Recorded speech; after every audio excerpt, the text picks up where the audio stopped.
2 గంటల సేపు అతనితో ఎందుకు ఏం చేస్తున్నాడు అంటారు పోలీస్ వ్యవస్థ. అంటే పోలీస్ వ్యవస్థలో ఇంత లెవెల్లో ఏమంటారు రాట్ అంటారా కుళ్ళిపోయింది అంటాం కదా, అంత లెవెల్లో కుళ్ళిపోయిందా? అట్లీస్ట్ ఈసీ అంత రాటన్ స్టేజ్కి వచ్చేసిందా?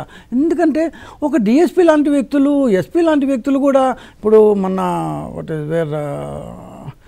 ఇక్కడ కర్నూలులో అల్లు అర్జున్ వచ్చినప్పుడు ఒక 15,000 మంది వచ్చినప్పుడు నాకు సంబంధం ఒక కానిస్టేబుల్ కూడా పంపిన స్టేజ్లో ఎందుకున్నాడు అక్కడ ఎస్పీ.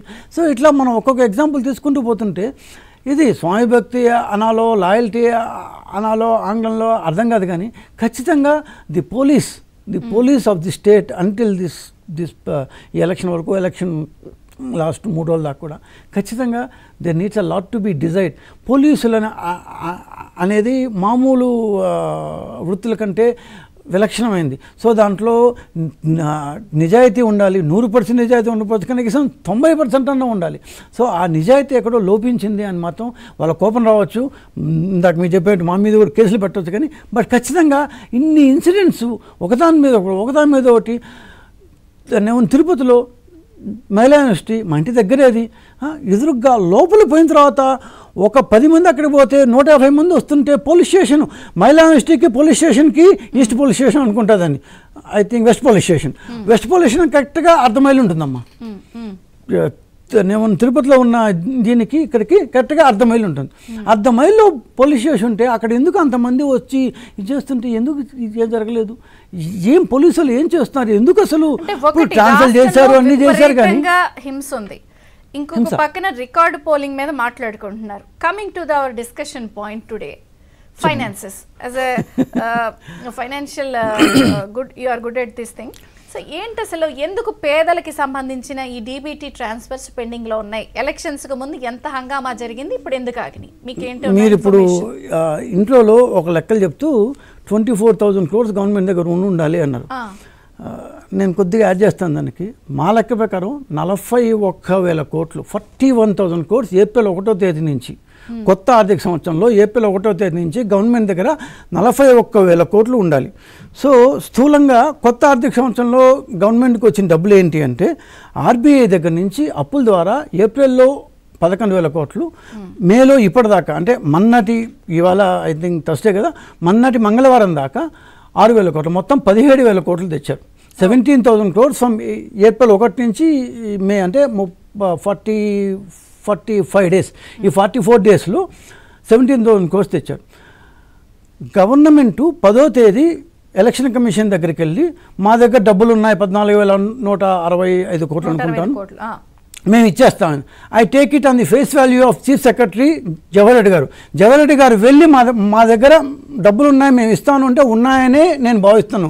ఇంకా ఎలక్షన్ కమిషన్ కూడా అబద్ధం చెప్పి ఏదో వాళ్ళు ఓకే అని ఉంటే ఏదో తూతూ మంత్రంగా డబ్బులు వేస్తాము, మీకు వాళ్ళు వస్తుంది, రేపు వచ్చి వస్తుంది, బ్యాంకు లీవులు ఇట్లా చెప్పుండరేమో ఆయన స్థాయికనే నేను భావిస్తున్నానమ్మా ఇప్పుడు కూడా. సో అంటే 14,000 కోట్లు గవర్నమెంట్ దగ్గర ఉన్నాయని వాళ్ళే ఒప్పుకున్న వాస్తవం. సో ఈ 17,000 కోట్లు అప్పు, ఈ 14,000 కోట్లు అంతా మొత్తం 31,000 కోట్లు. ఇది కాకుండా 10వ తేదీ సాయంకాలం 3,000 కోట్ల రూపాయలు కేంద్ర ప్రభుత్వ పన్నుల వాటా 3,000 కోట్లు వచ్చింది. ఇది కాకుండా ఏపీఎండిసి నుంచి 7,000 కోట్లు తెచ్చారు. ఇంకా నేను మార్చిలోకి వెళ్తే మ్యారిటైమ్ కార్పొరేషన్ ద్వారా బందరు పోర్టు భూములు కుదవబెట్టి 3,950 కోట్లు తెచ్చారు మార్చి, కాబట్టి దాని దగ్గరికి పోను. నేను ఏప్రిల్ 1 నుంచి తీసుకుంటే 41,000 crores, 17,000 crores RBI, 14,000 crores government దగ్గర ఉన్న డబ్బు, 3,000 కోట్లు అప్పు, ఇది వాటా. ఇదంతా ప్రతి నెల గవర్నమెంట్కి తన సొంత ఆదాయం కింద 8,000 కోట్లు వస్తుంది. దాన్ని నేను లెక్కలో తీసుకోవట్లేదు, ఏప్రిల్ తీసుకోలేదు, మీరు తీసుకుంటే అది జీతాలకి పెన్షన్లకి పోయి ఉంటుంది, ఇంకేమైనా ఖర్చులకి. దానిలో అది ఒక 16,000-15,000 కోట్లు ఉంటుందమ్మా. దాని లెక్కలోకి తీసుకోకుండా అడిషనల్గా వచ్చిన డబ్బే చెప్తాను. సో ఇంత డబ్బు జగన్మోహన్ రెడ్డి గారు ఏం చేశారు అన్నది కనీసం మీరు వెళ్ళిపోయేటప్పుడన్నా ప్రజలకు చెప్పి తీరాలి. 40,000 కోట్ల రూపాయలు ఎందుకు ఇంత ఖచ్చితంగా చెప్తా అంటే, మార్చి 1వ తేదీ విద్యా కానుక 708 కోట్లు వేశామని చెప్పారు. 708 అని బటన్ నొక్కారు. వేశామని చెప్పారు. ఎక్కడ కృష్ణా జిల్లా పామరులో బహిరంగంగా ముఖ్యమంత్రి వేసి నేను వేశాను అంటే మోసం నెంబర్ 1.